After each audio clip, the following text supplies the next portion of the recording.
Chapter 29. Jimmy Skunk Visits Peter Rabbit. It's hard to keep a secret which you fairly ache to tell, so not to know such secrets is often quite as well. Peter Rabbit. On her way home from the Old Briar-patch, Jenny Wren stopped to rest in a bush beside the crooked little path that comes down the hill, when who should come along but Jimmy Skunk. Now, just as usual, Jenny Wren was fidgeting and fussing about, and Jimmy Skunk grinned as he watched her. "Hello, Jenny Wren," said he. "What are you doing here?" "I'm resting on my way home from the Old Briar-patch, if you must know, Jimmy Skunk," replied Jenny Wren, changing her position half a dozen times while she was speaking. Laughed Jimmy Skunk. "Do you call that resting?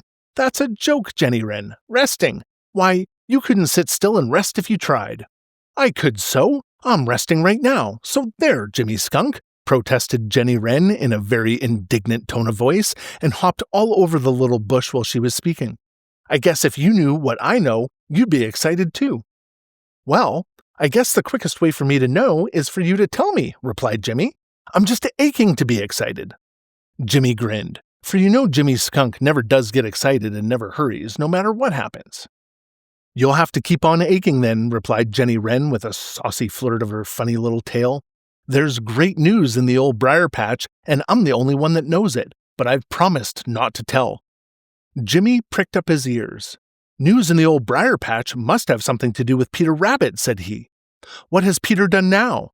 I'll never tell," cried Jenny Wren, growing so excited that it seemed to Jimmy as if there was danger she would turn herself inside out. "I promise not to, and I never will." Then, for fear she would, in spite of herself, she flew on her way home. Jimmy watched her out of sight with a puzzled frown. "If I didn't know that she gets so terribly excited over nothing, I'd think that there really is some news in the Old Briar-patch," he muttered to himself. "Anyway, I haven't anything better to do, so I believe I'll drop around that way and make Peter Rabbit a call." He found Peter in some sweet clover just outside the Old Briar-patch, and it struck Jimmy that Peter looked uncommonly happy. He said as much. "I am," replied Peter before he thought. Then he added hastily, "You see, I've been uncommonly happy ever since I returned with Mrs. Peter from the old pasture." "But I hear there is great news over here in the Old Briar-patch," persisted Jimmy Skunk. "What is it, Peter?" Peter pretended to be very much surprised. "Great news?" he repeated. "Great news? Why, what news could there be over here? Who told you that?" "A little bird told me," replied Jimmy slyly. "It must have been Jenny Wren," said Peter once more, speaking before he thought.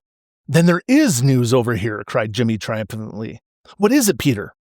But Peter shook his head as if he hadn't the slightest idea and couldn't imagine. Jimmy coaxed and teased, but all in vain. Finally, he started home no wiser than before. "Just the same, I believe that Jenny Wren told the truth, and there is news over in the Old Briar-patch," he muttered to himself.